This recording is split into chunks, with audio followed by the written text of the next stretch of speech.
ആമയിഴഞ്ചാൻ തൊട്ടിൽ നമുക്ക് വേണ്ടി രക്തസാക്ഷിയായ ഒരു മനുഷ്യനുണ്ട്, ജോയി. ശുചീകരണ തൊഴിലാളിയാണ്, അതെ, ആയിരുന്നു അദ്ദേഹം. അപ്പോൾ അദ്ദേഹം മരിച്ച സമയത്ത് നമ്മുടെ നേതാക്കന്മാർ, ഭരണ നേതൃത്വത്തിലിരിക്കുന്ന ആളുകളൊക്കെ ചെന്നിട്ട് അദ്ദേഹത്തിൻ്റെ അമ്മയ്ക്ക്, കുടുംബാംഗങ്ങൾക്കും ഒട്ടേറെ വാഗ്ദാനങ്ങൾ നൽകി. അതിലേതെങ്കിലും ഒരെണ്ണം ഇതുവരെ പാലിക്കപ്പെട്ടതായിട്ട് നമുക്ക് അറിവുണ്ടോ? ഈ വാഗ്ദാനങ്ങൾ എന്ന് പറയുന്നത് വാഗ്ദാനങ്ങൾ മാത്രമാണ്, അതൊന്നും നടപ്പാക്കാനുള്ളതല്ല എന്ന് അന്ന് ഇവിടെ നടന്ന ചർച്ചയിൽ ഞാൻ ജോണേട്ടനോട് പറഞ്ഞിരുന്നു. മറ്റൊരു കാര്യം പറയാം, നമ്മുടെ ഈ ഗ്രീസിലെ ഏതൻസിൽ പിന്നെ വലിയ തീപിടുത്തം നടക്കുകയാണ്. ഇത് ഞാൻ സംസാരിക്കുന്നത് നമ്മുടെ റഹീമിനോടാണ്. അവിടെ 4 യൂറോപ്യൻ രാജ്യങ്ങൾ അവരെ സഹായിക്കാൻ വേണ്ടി അവിടെ ഉണ്ട്. ദയവായി ആ ഡൽഹിയിലെ എംബസിക്ക് മുന്നിൽ പോയി പ്രശ്നം ഉണ്ടാക്കരുത്. കാരണം 35,000 മുതൽ ഏതാണ്ട് 36,000-ഓളം ഇന്ത്യക്കാർ ഗ്രീസിലുണ്ട്. ആമസോൺ കത്തിയപ്പോൾ ഉള്ള വിഷയം അറിയാമല്ലോ. ഇത് പറയാനുള്ള കാരണം ഇദ്ദേഹം വേണമെങ്കിൽ അവിടെ പോയി പ്രശ്നമുണ്ടാക്കി. ബംഗ്ലാദേശിൽ നടന്നതൊന്നും റഹീം അറിഞ്ഞിട്ടില്ല. അപ്പോൾ റഹീമിന് ഇത് അറിയിക്കുകയാണ്, ഇത് ഒരു പ്രതിഷേധമായിട്ട് അവിടെ പോകരുത്, പ്രശ്നങ്ങൾ ഉണ്ടാക്കരുത്. അപ്പോൾ ചോദ്യത്തിലേക്ക് വരാം. 10 ലക്ഷം രൂപ ദുരിതാശ്വാസ നിധിയിൽ നിന്ന് നൽകാൻ സംസ്ഥാന സർക്കാർ തീരുമാനിച്ചു, ജോയിയുടെ മാതാവ് മെൽഹിക്ക്. അത് സംസ്ഥാന നമ്മുടെ മന്ത്രിസഭാ യോഗത്തിൽ തീരുമാനമെടുക്കുകയും ആ 10 ലക്ഷം രൂപ വി ശിവൻകുട്ടി എന്ന മന്ത്രി അവരുടെ വീട്ടിലെത്തി കൈമാറുകയും ചെയ്തു. പക്ഷേ അത് കൈമാറിയിട്ടുണ്ട്. പക്ഷേ അത് മാത്രമല്ലല്ലോ ഇവർ പറഞ്ഞത്. ഇവർ പറഞ്ഞ ഒരു കാര്യം, ആ കുടുംബത്തിൽ മെൽഹിക്ക് സഹായമായി നിൽക്കുന്ന ആ കുടുംബത്തിലെ ഒരു അംഗത്തിന് ജോലി നൽകും പറഞ്ഞതാണ്. പറഞ്ഞതാണ് അവിടെ പോയിട്ട് അവർക്ക് നൽകിയ ഉറപ്പാണിത്. പിന്നെ ഈ മാരായമുട്ടത്തെ ആ ഒരു വലിയ കുന്നിൻ്റെ താഴെയാണ് ഈ വീട് നിൽക്കുന്നത്. അവിടേക്ക് ഇറങ്ങിപ്പോകണമെങ്കിൽ നമ്മുടെ ആ ഉരുൾപൊട്ടൽ നടന്ന സ്ഥലമുണ്ടല്ലോ, നമ്മുടെ ചൂരൽമലയിൽ നിന്ന് ഇപ്പോൾ താഴെ ഇറങ്ങുന്ന അതേ അവസ്ഥയാണ്. ആ രീതിയിലാണ്. അവിടെ എളുപ്പത്തിൽ ഒരാൾക്ക് നടന്നിറങ്ങാൻ സാധിക്കില്ല. അവിടെ ആ വീട്ടിലേക്ക് വഴി കൊടുക്കും. ചെയ്തിട്ടില്ല, ഇതുവരെ ചെയ്തിട്ടില്ല.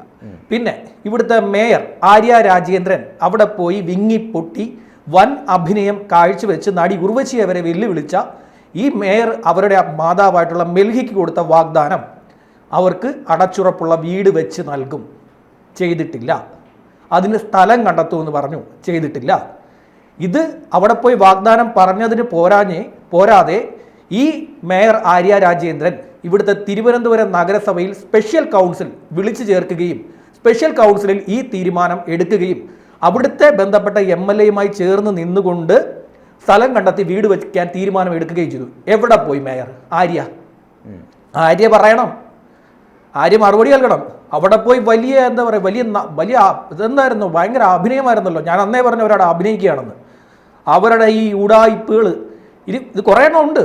ഇത് അന്ന് അവിടെ കോൺഗ്രസിൻ്റെ പ്രതിപക്ഷ അംഗങ്ങൾ BJP പറഞ്ഞു ഈ നഗരസഭയാണ് ഇതിൻ്റെ ഉത്തരവാദി, 1 കോടി രൂപ നൽകണം, നഗരസഭയിൽ ജോലി നൽകണം എന്ന് പറഞ്ഞു. അന്ന് ഇവർ ചെയ്ത ഒരു പരിപാടി, മേയർ ആര്യ രാജേന്ദ്രൻ ചെയ്തൊരു പരിപാടി, സമൂഹത്തിൽ നിന്നുള്ള എല്ലാ മേഖലയിൽ നിന്നുള്ളവരും 48 മണിക്കൂർ ജോയിയെ തരാൻ അവിടെ ഉണ്ടായിരുന്നു. എന്നിട്ട് മേയർ നഗരസഭയിൽ DYFIക്ക് മാത്രം നന്ദി പറഞ്ഞു. സഹായിച്ച DYFI പ്രവർത്തകർക്ക് മാത്രം ആ സ്പെഷ്യൽ കൗൺസിലിൽ ഈ മേയർ ആര്യ രാജേന്ദ്രൻ നന്ദി പറഞ്ഞു. മറ്റൊരു മനുഷ്യന് നന്ദി പറയാൻ ആ സ്ത്രീ തയ്യാറായില്ല. എന്നിട്ട് ഇത്രയും ആ പാവപ്പെട്ട സ്ത്രീക്ക് വീട് വെച്ച് നൽകാം, അവർക്ക് ജോലി നൽകാം, സ്ഥലം കണ്ടെത്താം, വഴി കൊടുക്കാം എല്ലാം പറഞ്ഞ അവിടെ പോയി നിന്ന് ഈ മാധ്യമങ്ങൾക്ക് മുന്നിൽ നിന്ന് തള്ളിയ എല്ലാത്തിനെയും പിടിച്ച് ഫ്രണ്ടിൽ കൊണ്ടുവന്ന് ഈ ചോദ്യം ഇട്ട് കൊടുക്കണം. ഈ ചോദ്യത്തിന് മറുപടി പറയണം. എന്താ ഒരു വിചാരിച്ചിരിക്കുന്നത്, എല്ലാം നാട്ടുകാരെല്ലാം പൊട്ടന്മാരാണെന്നോ, എല്ലാവരും അങ്ങ് മറന്നുപോയെന്നോ? കഴിഞ്ഞ ജൂലൈ 13-ാം തീയതിയാണ് അദ്ദേഹം അവിടെ ഈ ആമഴഞ്ചാൻ തോട്ടിൽ പെട്ടുപോകുന്നത്. അവിടെ പെട്ടുപോയിട്ട് ഇതുവരെ ഇന്നിപ്പോൾ 1 മാസം തികഞ്ഞിരിക്കുകയാണ്. ഈ 1 മാസമായിട്ട് സ്ഥലം പോലും കണ്ടെത്തിയിട്ടില്ല, വീട് വെച്ചു കൊടുത്തില്ല. എല്ലാവരെയും പറ്റിക്കുകയാണെന്നേ, എല്ലാവരെയും എല്ലാ കാലത്തും നടപടിക്രമങ്ങളുണ്ടല്ലോ. നടപടിക്രമം സ്ഥലം കണ്ടെത്തണ്ടേ? നടപടിക്രമം എന്ന് വെച്ചാൽ 1 മാസമായില്ലയോ? ഈ 1 മാസം എന്താ ഇതുവരെ നടപടിക്രമം ഒന്നും ഉണ്ടായില്ലേ?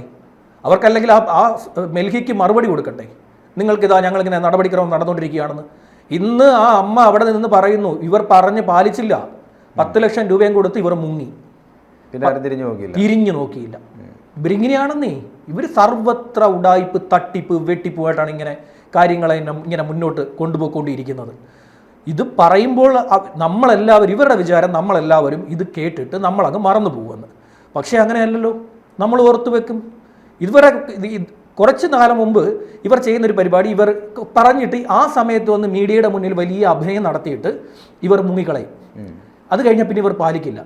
ഇവിടെ ഒരു അധ്യാപികയുണ്ട്, വാഹനത്തിനടിയിൽപ്പെട്ടു പോയ കാല് നഷ്ടപ്പെട്ട ഒരു അധ്യാപിക. ആ അധ്യാപികയ്ക്ക് വലിയ സഹായം നൽകുമെന്ന് ആ അധ്യാപികയോട് പോയി പറഞ്ഞിട്ട് അത് പാലിച്ചില്ല. അത് ഇന്നും ഇന്നലെ അല്ല പറഞ്ഞത്, ഏതാണ്ട് 6 മാസം മുമ്പ്. 6 മാസം മുമ്പാണ് അധ്യാപികയ്ക്ക് സഹായം നൽകുമെന്നൊക്കെ പറഞ്ഞ് അവിടെ പോയി വലിയ അഭിനയം കാഴ്ചവെച്ചത്. എന്നിട്ട് അവിടെ മീഡിയയുടെ മുന്നിൽ ഇതെല്ലാം പറയുകയും ചെയ്തു. എന്നിട്ട് സഹായിച്ചില്ല, അവരെ പാലിച്ചില്ല. ആ സമയത്ത് ചെറിയ സഹായങ്ങൾ ചെയ്തു കൊടുത്ത് ഇവരെ ഒരു നൈസായിട്ട് മീഡിയയുടെ ഒരു അറ്റൻഷനൊക്കെ മേടിച്ച് നാട്ടുകാരുടെ മുന്നിൽ അഭിനയിച്ച് കാണിച്ച് ഇവർ സ്ഥലം വിട്ടു. ഇത് വളരെ വലിയൊരു കഷ്ടമല്ലേ? ആ മനുഷ്യൻ അവിടെ പെടാനുള്ള കാരണം. രണ്ടാമത്തെ കാര്യം, അവിടെ റെയിൽവേ ഈ കുടുംബത്തിന് സഹായം നൽകിയിട്ടില്ല. റെയിൽവേ കൊണ്ട് അത് സാധിക്കില്ല, അത് നടക്കുന്ന കാര്യമല്ല. അന്ന് ഇവർ പറഞ്ഞൊരു കാര്യം, റെയിൽവേ കൊണ്ട് ജോലി വാങ്ങിച്ചു കൊടുക്കുമെന്ന് പറഞ്ഞു. റെയിൽവേ കൊണ്ട് ഇവരെങ്ങനെ ജോലി വാങ്ങിച്ചു കൊടുക്കും? ഇവർ നഗരസഭയിൽ സ്പെഷ്യൽ കൗൺസിൽ വിളിച്ചിട്ട് ഇവർ പറയുന്നു, നഗരസഭയിൽ ഇരുന്നു കൊണ്ട് ഈ മേയർ പറയുന്നു, ഞാൻ റെയിൽവേയോട് ആവശ്യപ്പെടും 1 കോടി രൂപ നൽകണമെന്ന് തിരുവനന്തപുരം നഗരസഭ റെയിൽവേയോട് ആവശ്യപ്പെടുന്നു. റെയിൽവേയോട് എങ്ങനെ നഗരസഭയ്ക്ക് ആവശ്യപ്പെടാൻ പറ്റും? ഇതൊന്നും അറിയില്ലേ ഇവർക്കിങ്ങനെ നാട്ടിലിറങ്ങി KSRTC ബസ് നടയുക, നാട്ടുകാരുടെ നെഞ്ചത്ത് കയറുക. അതും ഒരു വലിയ പ്രധാനപ്പെട്ട വിഷയമാണ്. ആ മനുഷ്യന് ഇതുവരെ ജോലി കിട്ടിയിട്ടില്ല. അയാളുടെ പണി കളഞ്ഞു. ആ യദുവിന് ജോലി കിട്ടിയിട്ടില്ല. മെനഞ്ഞാന്ന് ഇവിടെ വഞ്ചിയൂർ കോടതിയിൽ അതിൻ്റെ കേസായിരുന്നു. കോടതിയിലെ കേസിന് അയാൾ ഈ കേസും വഴക്കുമായിട്ട് ഇങ്ങനെ ഇതിൻ്റെ പുറകെ നടക്കുകയാണ്. അയാൾക്ക് ജോലി കിട്ടിയില്ല. അയാൾക്ക് എവിടെയെങ്കിലും മറ്റെവിടെയും പോകാൻ സമ്മതിക്കുന്നില്ല. അയാളെ ഇങ്ങനെ വളഞ്ഞിട്ട് ആക്രമിച്ചുകൊണ്ടിരിക്കുകയാണെന്ന് ഇവർ. അയാൾ അങ്ങോട്ടും ഇങ്ങോട്ടും പോകുമ്പോൾ അയാളെ റോഡിൻ്റെ സൈഡിൽ നിന്ന് അയാളെ തെറി പറയുക. അയാളെ തെറി പറയുക. അയാൾക്കൊന്നും പ്രതികരിക്കാൻ പറ്റില്ലെന്നേ. അയാളെ സ്വഭാവം വെച്ച് അയാൾ പ്രതികരിക്കും, തിരിച്ച് പറയും. പക്ഷേ അയാൾ പിന്നെ അടുത്ത കേസിൽ പെടും. അയാൾക്കത് മനസ്സിലായത് കൊണ്ട് അയാളിപ്പോൾ സൈലൻ്റായിട്ട് പോകുന്നു. എത്ര നാളായി അയാൾക്ക് ജോലി ഇല്ലാതാക്കിയിട്ട് ഈ സ്ത്രീ? എത്ര നാളായി? ഒന്ന് ആലോചിച്ച് നോക്കും. എത്രയോ നാളായിട്ട് അയാൾ ഈ കേസിൻ്റെ പുറകെ ഇങ്ങനെ കയറി ഇറങ്ങി നടക്കുന്നു. ഇവരാണെങ്കിൽ കോടതി വരത്തില്ല. ഇവർക്ക് സമൻസ് കിട്ടിയിട്ട് ഇവർ കോടതിയിൽ പോയില്ല. ശരി. ഈ സ്ത്രീ കോടതിയിൽ പോയില്ല. കോടതി വേണമെങ്കിൽ ഇങ്ങോട്ട് വരട്ടെ എന്നാണ് അവരുടെ നിലപാട്. വേണമെങ്കിൽ കോടതി ഇങ്ങോട്ട് വരട്ടെ, ഞാൻ അങ്ങോട്ട് വരത്തില്ല എന്നുള്ളതൊക്കെയാണ് ഇവർ ഈ കാട്ടിക്കൂട്ടിക്കൊണ്ടിരിക്കുന്ന പ്രധാനപ്പെട്ട ചില കാര്യങ്ങൾ. പക്ഷേ ആ അമ്മയുടെ അവസ്ഥ വളരെ കഷ്ടമാണ്. 10 ലക്ഷം രൂപ എന്ന് പറയുന്നത്. ജോയിക്ക് സഹോദരിമാരുണ്ടല്ലോ അല്ലേ? ഉണ്ട്. ഒരാളാണ്, ഒരാളോ മറ്റോ ഉണ്ട്. അവരുടെ കൂടാണ് ഈ അമ്മ ഇപ്പം.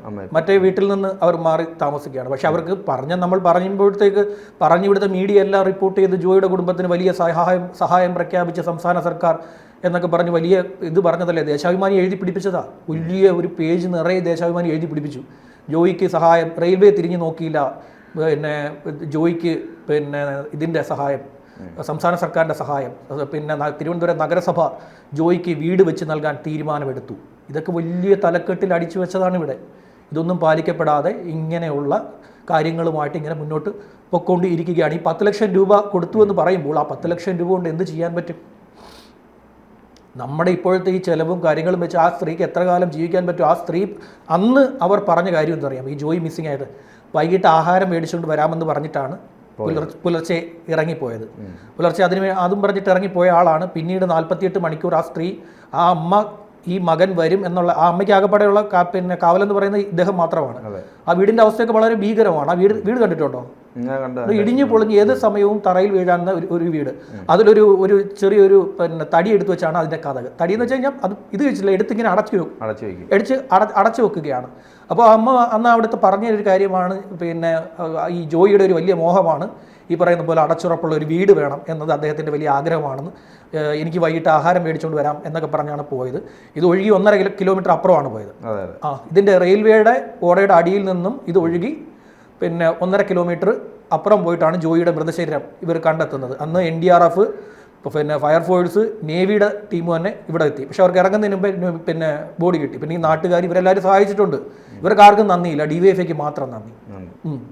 കാര്യം DYFIയിൽ ഇവർക്ക് കുറച്ച് ഫാൻസ് അസോസിയേഷൻ ഉണ്ട്. ഇവരെന്തെങ്കിലും പറഞ്ഞു കഴിഞ്ഞാൽ പോയി തെറി പറയാൻ DYFIയിൽ ഇവർക്ക് കുറച്ച് ആളുകളുണ്ട്. എല്ലാവരും ഇല്ല, എല്ലാ DYFIക്കാരും ഒന്നും ഇവരെ സപ്പോർട്ട് ചെയ്യില്ല. കാരണം DYFIയിലെ നല്ലൊരു വിഭാഗത്തിന് ഇവരെ കണ്ടുകൂടാ. ഇവരെ കണ്ടുകൂടാത്തവരാണ് അതിൽ കൂടുതലുള്ളത്. പക്ഷേ ഇവരെ സഹായിക്കാൻ നിൽക്കുന്ന, ഇവർക്ക് വേണ്ടിയിട്ട് കമൻ്റ് ഇട്ട് നാട്ടുകാരൊക്കെ തെറി പറയുന്ന, ആ ഏതു റോഡിൽ കൂടെ നടന്നു പോകുമ്പോൾ തെറി പറയുന്ന കുറച്ച് DYFIക്കാർ ഉണ്ട് ഇവിടെ ഈ നാട്ടിൽ. അവർക്ക് വേണ്ടിയിട്ടാണ് ഈ DYFIക്കൊക്കെ പോയി നന്ദി പറഞ്ഞു കൊടുക്കുന്നത്. എന്തായാലും നമുക്ക് ഈ ജോയിക്ക് അവരുടെ കുടുംബത്തിന് അർഹമായ സഹായം അല്ലെങ്കിൽ വാഗ്ദാനം ചെയ്ത സഹായം എത്രയും പെട്ടെന്ന് പറഞ്ഞു പറ്റിക്കരുത്. അവർ ഉത്തരവാദിത്തത്തിൽ ഇരിക്കുന്ന സ്ത്രീയാണ്. ഇവിടെ ഒരു സർക്കാരുണ്ട്, ഈ സർക്കാരിന് ആവശ്യത്തിനുള്ള ഫണ്ട് അവരുടെ കയ്യിലുണ്ട്, അത് ചെയ്തു കൊടുക്കണം. അതെ, അത് പറഞ്ഞുകൊണ്ട് നമുക്ക് അവസാനിപ്പിക്കാം. കൂടുതൽ വാർത്തകളും വിശേഷങ്ങളും നിങ്ങളിലേക്ക് എത്താൻ ABC മലയാളം സബ്സ്ക്രൈബ് ചെയ്യുക, ബെൽ ബട്ടണും അമർത്തുക.